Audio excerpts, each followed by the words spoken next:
Hello everybody, we're back for another video, and today's job is going to be fitting the awning onto the van, which I think is going to be a bit of a challenge because obviously I think it's a 3.2 meter awning, quite heavy to lift up. I think it's going to be a two-person job looking at this. I've got a van specific kit as well, so I'll just flip you around and show what I've actually gone for. So this is the awning that we've chosen, the Thule Omnistor, I think that's how you pronounce it, thereabouts, and give it a bit of a thought process on the both, and I don't know, the Thule one looked a little bit better to me, just my opinion obviously. So there's the awning being delivered, and we have the vehicle specific kit here now.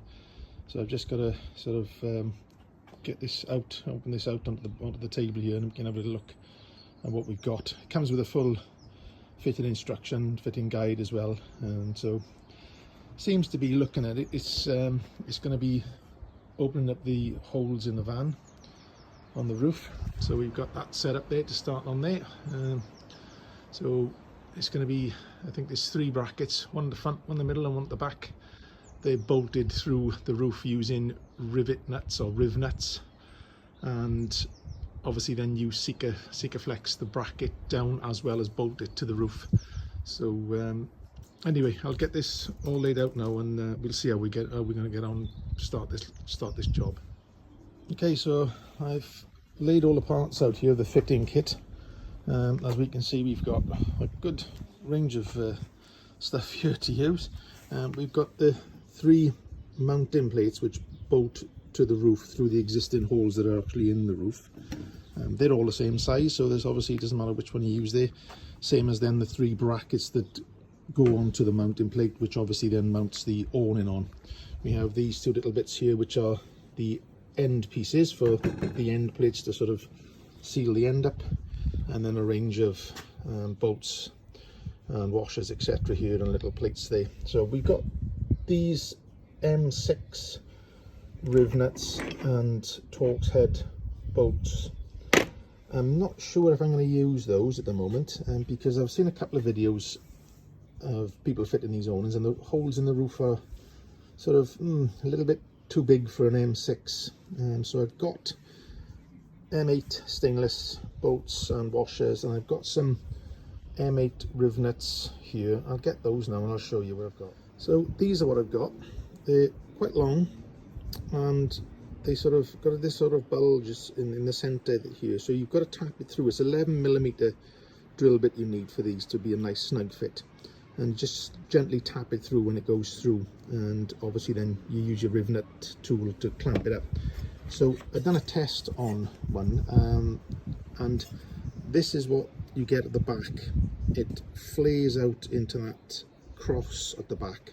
It's a really tight fit, really does clamp down on there. I've done this bolt up in here literally as tight as I can physically do it, backed it off and done it again, and there's no spinning at all, because that's the risk with the riv nut, is that they can break loose and spin if you over tighten them, which can be a real nightmare then trying to get something off. So I don't know, I'll have a look when I get up on the roof and see how the ones that are supplied fit in the holes in the roof, compared to me possibly enlarging the hole a little bit and using a bigger bolt and a bigger riv nut. Now these fit through there. You actually can lift it up so you can see it. So they fit in there nice and loose, so you don't actually have to enlarge that as well, so that makes life a lot easier. So I'm going to get up on the roof and have a little look at what we've got. The kit also comes with this EDPM foam strip, which is obviously contoured to the back of the roof there and the front of the roof there. This is to seal the gap then between the roof and where the awning sits, so you would get a nice solid finish there. There'd be no sort of gaps at all.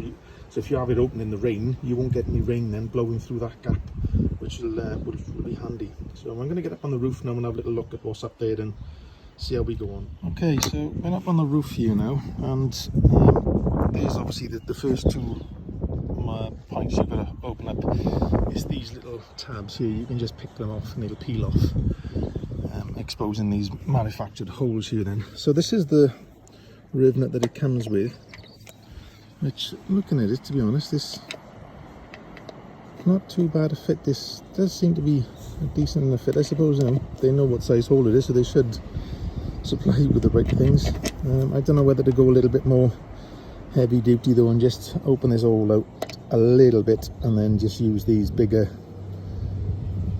riv nuts and bigger bolts. I think I'm probably going to go with the M8s rather than the M6 for that extra bit of strength.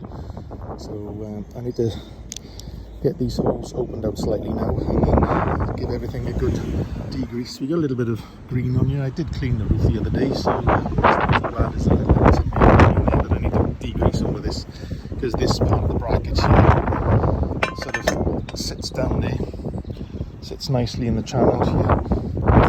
But you actually do put in these grooves here, you put a bead of Sikaflex in each one, so it actually gets stuck down, and then obviously your two bolts go through there, bolted into place as well. So let's get on and open these holes out, I think. Okay, so as you can see, I've opened those holes ever so lightly and put the bigger riv nuts in to use the M8 bolts rather than the M6 for a little bit extra strength. I've degreased all this area now. So I put a little bit of Sikaflex as well in the hole, so we've got a nice sort of seal around when that sort of goes off. It'll seal everything. The whole bracket underneath has got to be sealed as well and stuck down, so we shouldn't have any problems with water on top of that. So I'm going to get down now, get some sealant on the bracket, and I can bolt this first bracket down. So it's a pretty good comprehensive guide with the instructions. It's a bit windy here today. It gives you a step-by-step to go through everything. Obviously this is where you can identify the position of the brackets for your particular van. This is my van at the top here, so you use the two in the front, you miss one, do the next two, you miss two, and then do those two there. So I think this, once you've got your position there, it shows you then all the two missing the page. So degrease the roof, rivet it in, and then there you go. You can see you put a bead of silicone in each of these sort of channels on the bottom, and then it's one bolt and one nut and tightening down. So we'll get on with that now and get this one in place. Okay, so that's the first bracket bolted down. Really good, absolutely rock solid feel to that. I've gone around the actual bolts as well with a bit of Sikaflex just to make sure that we don't get any water in. I don't think we will, and as you can see we've got a bit of a squidge coming out there on those seals as well, so I think we're going to be good there. We shouldn't have any issues, but that is a really solid fixing. So let's get the next section now that sort of bolts into this, and we can have a look how that goes. Okay, so I've done one on another bracket just to show us, because it'd be a bit easier to try and do this up the ladder. So this is how it goes in here. So as you can see, this, try and do this one-handed, they sort of slide onto those bolts there, and obviously you tighten them then from the outside, as you can see. So I'll take this out now so you can see it literally just slides out. So we have these little squares here, obviously, which locks it in place in the channel there, and then you've got a bolt going through and a washer there. To be honest with you, looking at it, I think you could have done this before I actually put the bracket on the roof. It's not a nightmare, to be honest, but it would have been probably a bit easier. I think I'll do this stage on the other two now going forward. But then obviously this slides into this channel. You have to line those squares up to slide in there, and then it slides in, and then you just bolt it up nice. So I'll get that one up on the roof now and see how we get on. So a little detail to note here: when you're mounting these brackets, it actually shows you there are, as you can see there are different channels on the side of the bracket that holds the awning.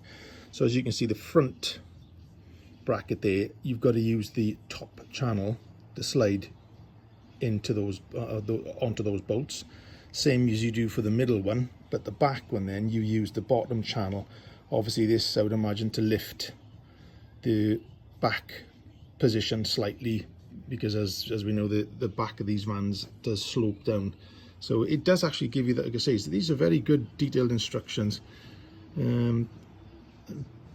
pretty clear there that you need to make sure you do it in the right one when you actually slide these brackets in place before you tighten them up.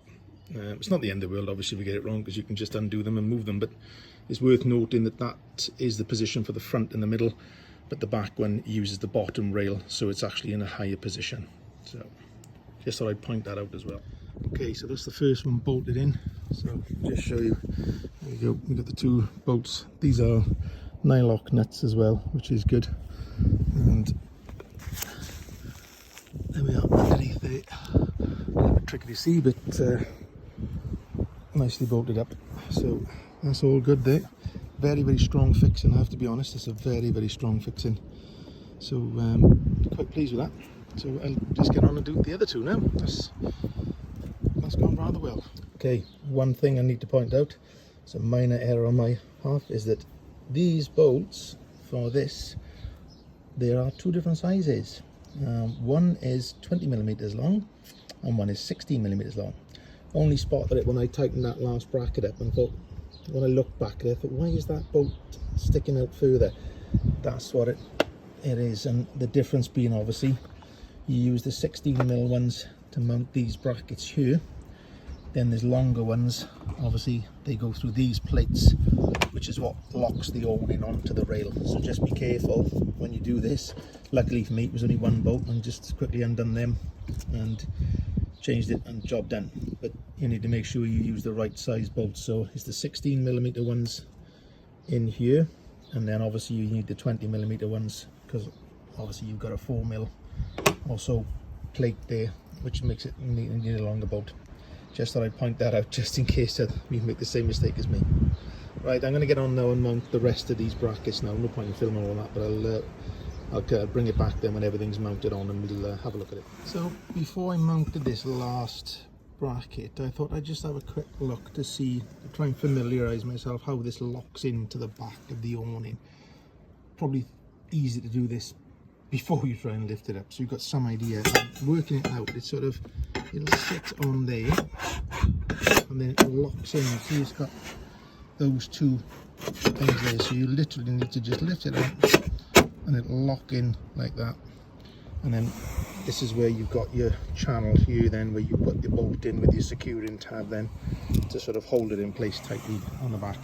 I just thought I'd try that before I lift it up, so I've got some idea of how I'm supposed to lift it on. So as long as you sort of sit it on there, and then she'll lock in like that. So just a good idea, I think, to do that before you try lifting it up and struggling with it when it's on top of the van. Okay, that's all three brackets bolted on.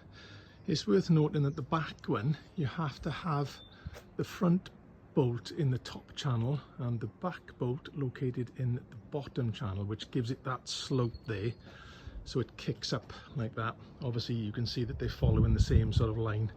I have put a bar across the top and they all sort of follow the same line, so that shouldn't give us any issues now when it comes to mounting the awning.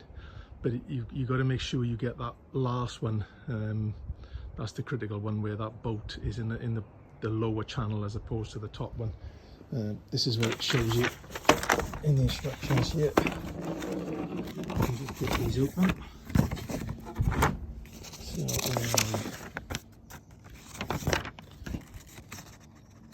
yeah, so as you can see there, that bolt's in the top channel and that bolt's in the bottom channel. Okay, and it gives you that image then, which is what it should look like there.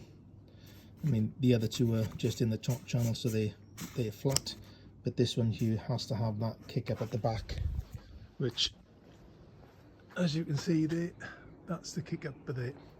So we are pretty much ready now, I think. Let me just check what we've got to do next. I'm not sure whether we mount the awning next. No, we've got to do the EDPM strip now, the actual rubber foam strip.